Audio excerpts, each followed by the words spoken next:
جو ہے تکبیرات کے علاوہ ان ایام میں ہمیں کیا کرنا ہے؟ تو ان ایام میں ہمیں روزے رکھنا ہے۔ کون سے؟ عشرہ ذوالحجہ، پہلے ذوالحجہ کے پہلے عشرے کی بات چل رہی ہے ہماری، تو اس میں کیا کرنا ہے؟ تکبیرات کے علاوہ روزے رکھنا ہے۔ نبی اکرم صلی اللہ علیہ وسلم کے تعلق سے آتا ہے، صحیح مسلم کی روایت ہے، مجھے اللہ تعالیٰ سے امید ہے کہ اس دن کا روزہ 9 ذوالحجہ، ایک سال پچھلے اور ایک سال اگلے گناہ کا کفارہ بنے گا، تو 9 ذوالحجہ کو تو رکھنا ہے، یہ غیر حاجی کے لیے، حاجی نہیں رکھیں گا۔ اس کے علاوہ ان مہینے کے اندر جو روزے آپ رکھیں گے اس میں ایک روزہ جو مشہور اور معروف ہے وہ یہ ہے، جس کے تعلق سے روایت اس طرح سے آتی ہے، سنن ابو داؤد کی روایت ہے کہ آپ صلی اللہ علیہ وسلم کی زوجہ مبارک جو ہے ایک زوجہ فرماتی اور کہتی ہے کہ نبی اکرم صلی اللہ علیہ وسلم جو ہے ذوالحجہ مطلب 9 ذوالحجہ کا روزہ، اس کے بعد جو ہے یوم عاشورہ کا روزہ، ہر ماہ کے 3 روزے، اور ایک روایت میں ذوالحجہ کے پہلے 9 روزے، 9 ذوالحجہ عرفے کا روزہ، اور جو ہے 10 محرم کا روزہ، اور ایام میں 20 مہینے کے 3 روزے کبھی نہیں چھوڑتے۔ اور ایک روایت میں الفاظ ہے آپ صلی اللہ علیہ وسلم پہلے 9 روزے ذوالحجہ کے پہلے مطلب پہلے عشرے کے پہلے 9 دن کے روزے، اور 10 محرم کا روزہ، اور اسی طرح ایام میں 20 مہینے کے 3 دن 13، 14 اور 15 یہ روزے کبھی نہیں چھوڑتے۔ تو اس روایت میں 9 روزے کے تذکرہ ہے، پہلے 9 روزے، تو پتہ چلا اس مہینے میں روزے بھی رکھنا چاہیے۔ مسند احمد کی روایت ہے، آپ نے فرمایا کہ تعلق سے آتا ہے، فرمایا آپ صلی اللہ علیہ وسلم کبھی 4 کام نہیں چھوڑتے، عاشورے کا روزہ، عشرہ ذوالحجہ کے 9 روزے مطلب پہلے عشرے کے 9 جو ہے دن کے جو ہے فاسٹنگ روزے، اور مہینے کے 3 روزے آپ صلی اللہ علیہ وسلم، اور فجر کی 2 سنتیں، 4 عمل کبھی نہیں چھوڑتے۔ اس میں بھی کیا آ گیا؟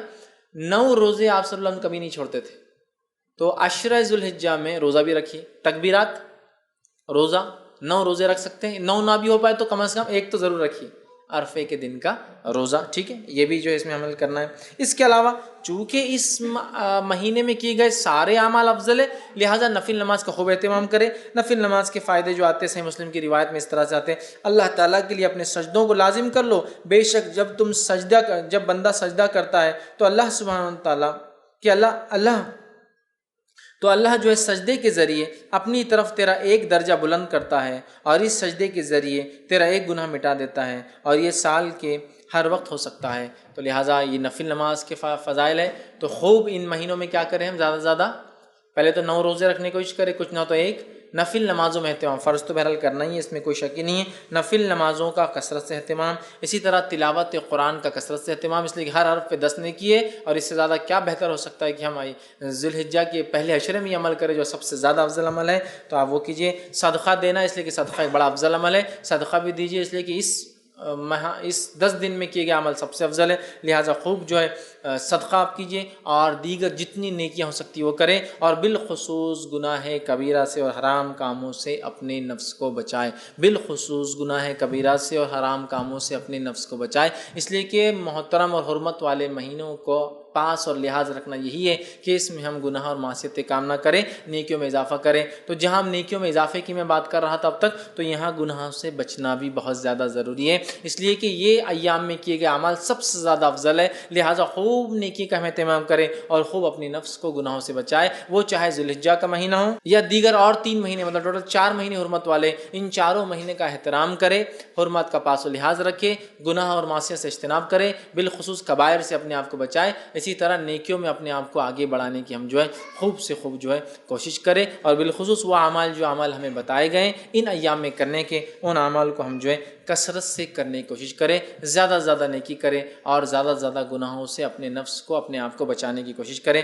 اب آئیے آخر بچ چند کلمات کہ ان ایام میں جو مخصوص دن ہیں ان کے کچھ نام آپ کے سامنے رکھ دیتا ہوں تاکہ بات سے واضح ہو جائے۔ جو ہے پہلے عشرے کو جو ذوالحجہ کا ہوتا ہے یا ذوالحجہ کا ہوتا ہے اسے کہتے ہیں عشرہ ذوالحجہ، تو عشرہ ذوالحجہ، عشرہ کا معنی 10 ہوتا ہے، تو عشرہ ذوالحجہ بولے تو بعد کے 10 دن یا آخر کے 10 دن نہیں یاد رکھیں، جب بھی روایت میں آئیں گا عشرہ ذوالحجہ تو معنی ہے پہلے 10 دن، فرسٹ 10 days، ٹھیک ہے۔ اس کے علاوہ